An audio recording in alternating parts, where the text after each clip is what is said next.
I'm a mandala artist, and when I'm drawing mandala designs, I tend to use a lot of gold paint and gold markers.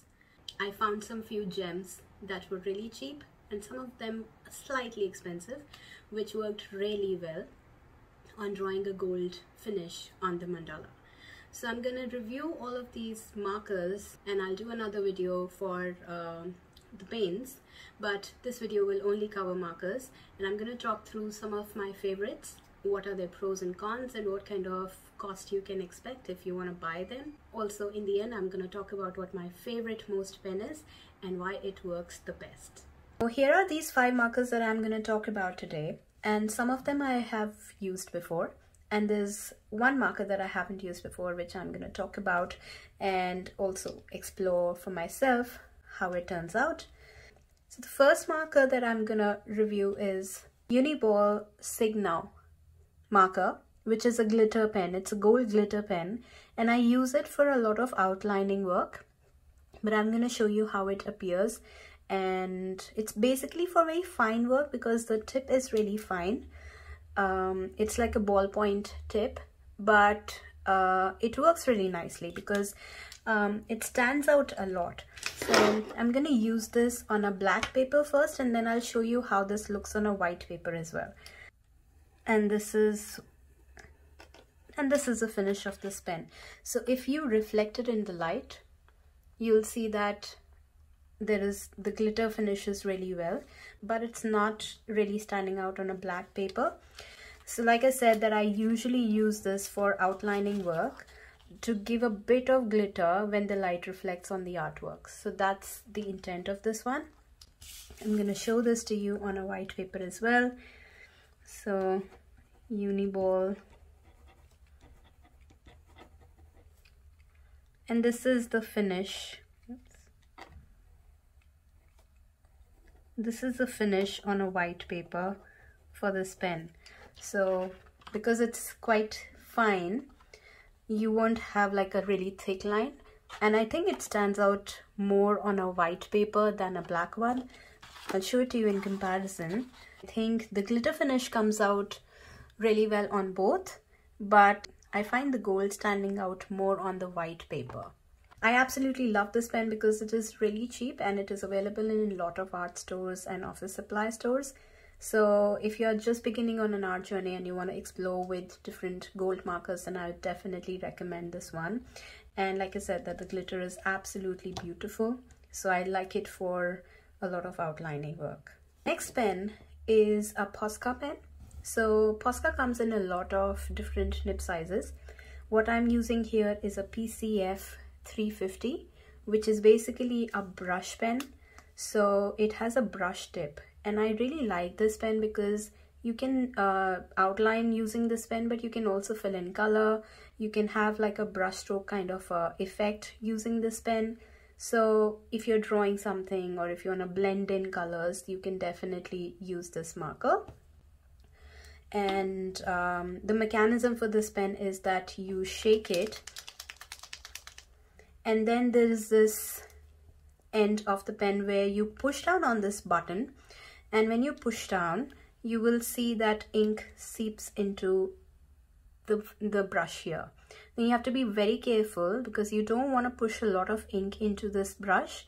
Otherwise, when you put it on the paper, it will leave a blob of ink on the paper and it can really destroy your artwork, and we don't want that to happen. So the only con with this pen, or a drawback with this pen, is that you have to be careful with the ink that you push into the brush. Maybe try it on a rough paper before using it on your main artwork. This is the finish of the gold. I'll talk a little bit about the texture of this gold. Now, the gold shade is quite subtle, but you'll see that there are some specks of glittered gold that you can see in the strokes, and it just gives like a really dreamy kind of a finish to the paint or to the ink. So I like working with this pen when I'm filling out color of gold in the design, or if I'm blending gold with another color, because it just blends really nicely don't use it mostly for outlining because of the brush. I prefer a fine tip for outlining, but this is a nice pen to work with if you're blending and if you're just adding some gold color in your design. And I'll show you how it works on a white paper.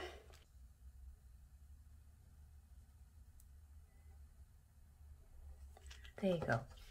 So on the white paper, it sort of gives like a mustardy yellow color, but if you tilt the paper a little bit, you will see specks of gold in the paint, and when the light reflects off it, then it becomes a little shiny. So it has a completely different effect on a white paper, which is again beautiful, and you can sort of experiment with it on different sort of colors and different paper types, you know, and sort of go with the effect that you need for your own artwork.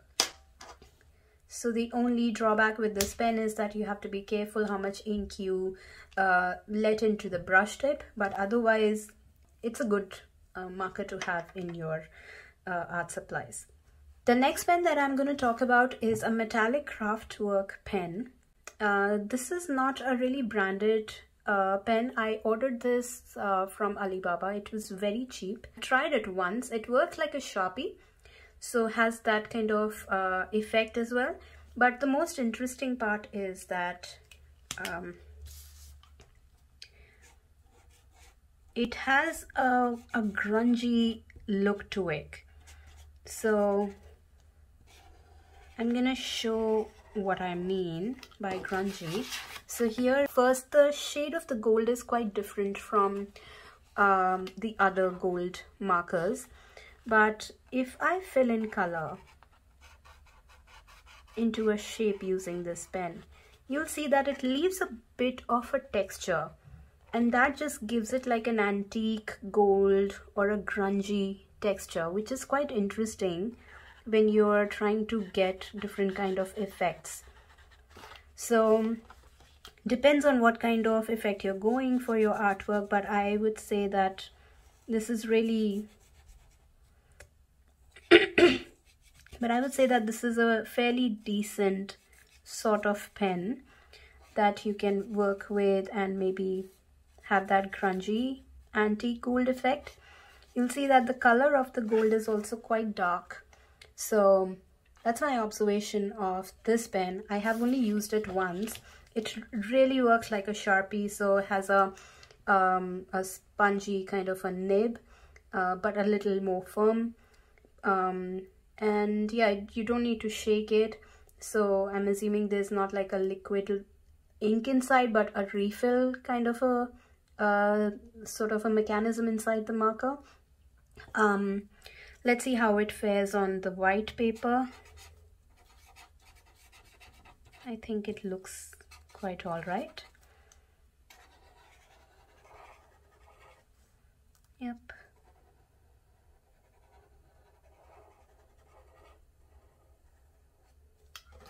Right. So I think the gold stands out more on a black paper instead of the white paper, but that's just my opinion. But yeah, if you wanted a grungy kind of a dark shade of gold, then this marker is definitely it. The next marker that I'm going to review is this chrome marker. It says that it's a high gloss liquid chromium, which is waterproof and has mirror reflection effect on it. And the nib size is 1 to 3 mm, which is a medium tip. And this is a marker that I ordered from Alibaba again, but I haven't used this before. This is the first time I'm going to be using it.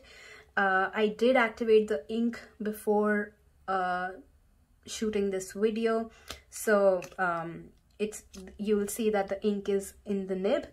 But what you need to do to activate is first knock, then second you shake the marker,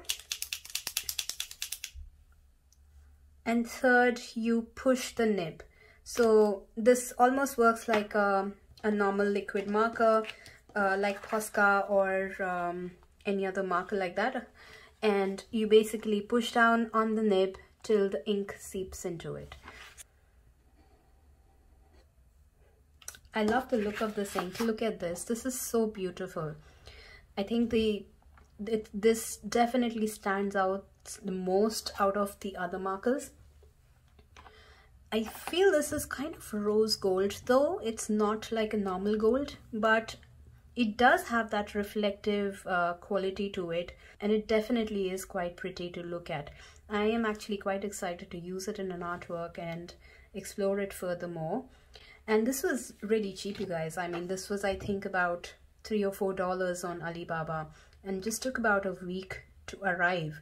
So I'm gonna try this out and maybe share more comments on it, how it does on artwork, but looks quite promising. Let's try this on the white paper as well.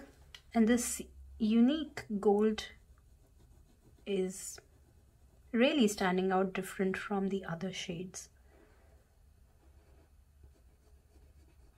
Definitely feels like a rose gold. How beautiful is this? Okay, the final marker that I want to talk about is the Painty Metallic marker by Kuretake Zig. These are oil-based paint markers, and they have a plastic tip. The mechanism is the same. You have to shake it, and that mixes up the ink really well. And if you're using the marker for the first time, you gotta push down on the nib on a piece of paper to let the ink seep into the nib. Otherwise, you just use it like that. And this is my absolute favorite go-to marker. Most of my artwork which has gold work has this marker, because I use it for filling up colors, I use it for outlining.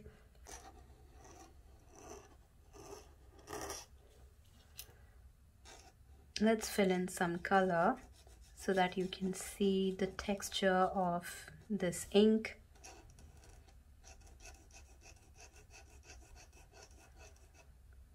And you can see that as this ink dries out, the gold starts to stand out even more. Because the ink really seamlessly seeps into the ink, and the flow is really good. So you'll see that nowhere the ink is breaking in between. It's really smooth and it shines really nicely. So when light is reflected on it, you can see that the gold marker is really standing out from the other golds in comparison. So let's try this on a white paper as well. How smooth is this?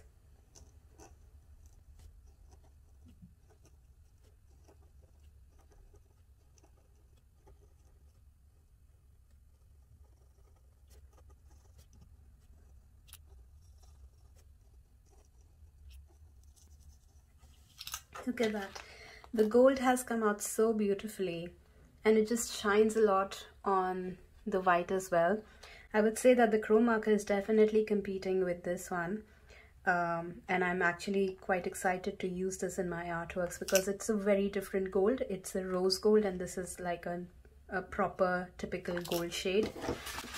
On the black as well, I think they both are standing out more than the other markers. So if I have to talk about the pros and cons of these markers very quickly, I don't see a lot of drawbacks of this pen, and that's the beauty of it, because they are not very expensive and you can find them in most of the art stores. I'll put down a link of the website where I buy these pens from, so you can check that out as well in the description of this video. Talking about this pen as well, like I said, I haven't used this before, but I'm excited now looking at the outcome. So I'll share more comments on this when I've used it for a fair bit of work.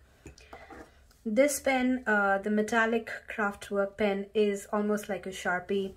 Like I said, it's quite good if you want to have like a grungy dark gold effect in your artwork. I've used it briefly before, so not really a big fan of it, because there's like other markers available in the market which are very similar to this one. But yeah, you can definitely check it out if you want to try it. And you'll find a link to the website from where I bought this. For the Uni-ball Signo, the only drawback for this pen is that it finishes up quite quickly. So I used it for a very small piece of work and almost half of it is almost gone. So I would say that the glitter effect is good if you want to do the outlining, but it is really fine. So like you can do outlining for your calligraphy, or you can do outlining of your designs, and the glitter stands out, but it runs out really quickly. The upside is that it's really cheap and it's available in a lot of stores, so you can basically start experimenting with these if you're just beginning on your art journey. And Uni-ball is a great brand, so you can expect a quality product from them. And finally, the Posca marker. Like I said, that I don't use it for outlining. I use it for filling in color or blending the gold color with other markers, and that's why I prefer using the brush tip instead of the other tips for Posca. Well, that was my review of these pens that I've used so far, and some new pens that I just ordered from Alibaba. Love to read your comments, so I'm gonna put more information about these markers in the description below, and maybe put some links where you can buy them online. And I hope you enjoyed this video, and until the next one, keep making beautiful art.